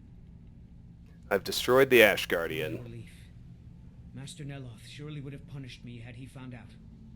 I can't pay you, but I could teach you the Ash Guardian spell. Although maybe that doesn't sound like a good idea to you after this. I do have a staff I could give you instead, if you think the Ash Guardian spell is too risky. I'd like to learn the Ash Guardian spell. All right. But remember, don't cast this without a Heartstone. Otherwise, the Guardian will attack everyone, including you. What's a Heartstone? Heartstones are only... Master Neloth believes they may be fragments from inside Red Mountain that were flung here during the huge eruption 200 years ago.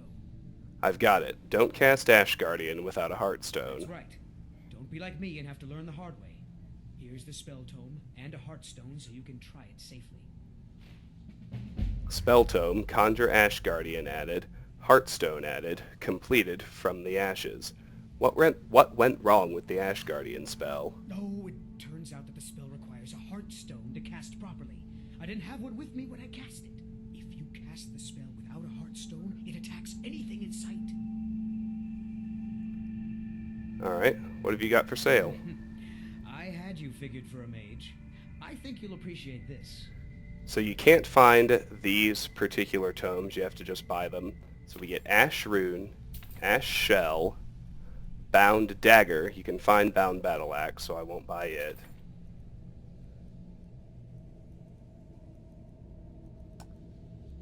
Frenzy Rune. Poison Rune. Are all only available by buying them from Talbus. So let's learn all of those. Ash Rune and Ash Shell are alteration spells. Bound Dagger, of course, is conjuration. Conjure Ash Guardian is conjuration. Frenzy Rune is illusion. Poison Rune is restoration. There we go. It's pretty much all of the Dragonborn only spells. There are a couple of others.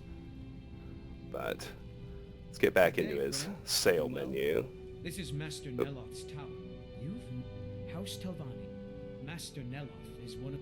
Not so much... Come on. I am Master Neloth's apprentice. To be honest, even so, I pick up a... What have you got for sale? There we go. Let's sell him that, because we don't need it. And he can also take one of the Heartstones. Until next time. Alright. And I can take From the Ashes off my quest list. I destroyed the Ash Guardian that Talvis had accidentally summoned. He was quite grateful. Sure. So From the Ashes is off the list. Let's talk to Neloth. Have you seen Verona? I'm hungry. I have the Ash sample. Well done. Here are some septums for your troubles. If you come back in a day or two, I should have the spell worked out. You can buy it from Talvis. 250 gold added, Ash Extractor removed, Ash Spawn sample removed, completed, Telvanni research. Awesome. And sure enough, we can buy a Conjure Ash Spawn spell from Talvis in a couple of days. No, I haven't seen Verona. Well, find her. Tell her I want apple cabbage stew with some canis root tea. Find Verona. Why don't you just make your own tea? What? Make my own tea? I am a master wizard of the House Telvanni. Other people make tea for me. Of course, Master Neloth, as you command. Finally, someone who recognizes my importance around here. Okay. Now, where did I... Reluctant Steward. Neloth has asked me to locate his steward, Verona Nellis. She is probably somewhere around Tel Mithryn. Now, where the hell did Talvis go? There he is. Need something? Have you seen Verona? Not recently. Neloth keeps me very busy with spell research. Ask Alenia. She and Verona seem to be quite friendly. Do you happen to have the Ash Spawn spell yet? Probably not, but... yeah, of course not. I'd better get going.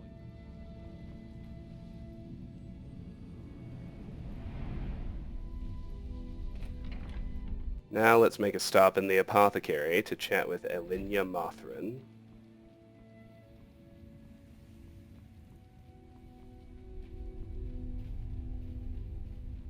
It's the only part of Tel Mithryn we haven't explored yet.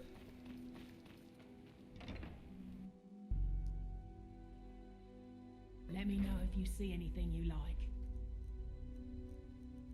She doesn't have anything we need, so let's just talk to her. I don't care if he's a master wizard. He can't treat me like this. Blah. Another wanderer. I suppose you'll be wanting potions, just like the others. You'd think Neloth was still a clan leader in House Telvanni the way he carries on. Sarah? The one that we missed was...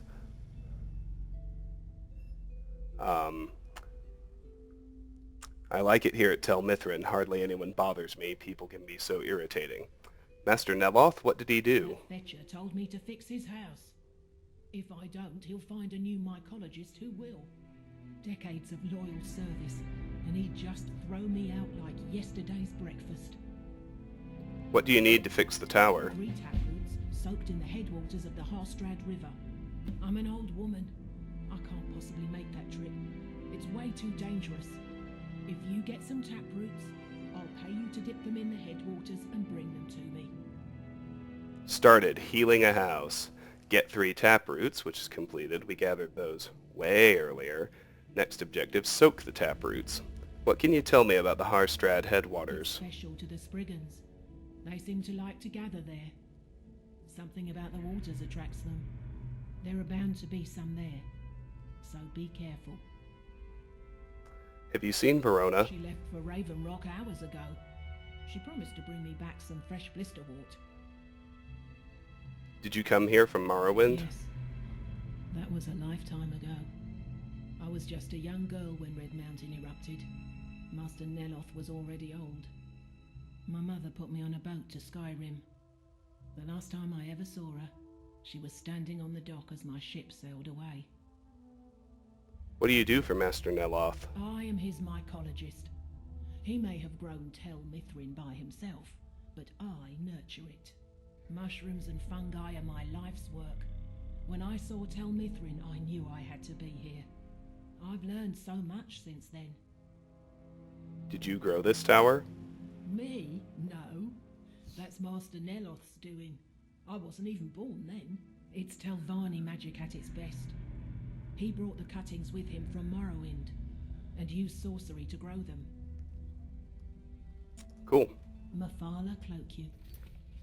Healing a house. Part of the Telvanni Tower at Tel Mithryn is withered. Elenia needs 3 taproots soaked in the headwaters of the Harstrad River to repair it. We will, of course, get to that. Let's look around her. Sarah? Let's look around here right quick. Some glass, in case we still hadn't found any. And with that, we are ready to head back to Raven Rock to do some questing. And some wrap-up. And when I arrive in Raven Rock, that's where I'm going to end this installment.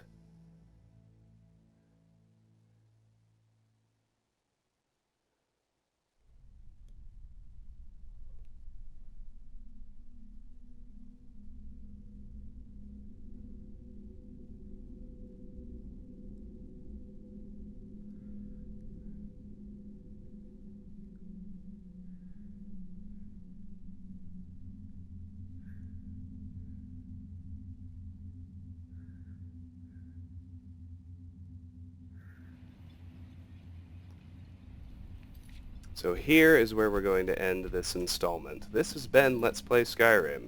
We had a hell of a productive video. Biggest accomplishments were exploring and getting quests at Tel Mithryn, as well as clearing out Fort Frostmoth and completing March of the Dead. Next time, we'll detour back to Raven Rock and chat with Adril Lorano to see what he wants for the quest Served Cold. Until then, thank you so much for watching. If you enjoy my videos, please consider clicking an ad, liking, sharing, or subscribing, any or all of which really help me out. Regardless, please know that I really appreciate the time you spend watching, and hope you have a fantastic day.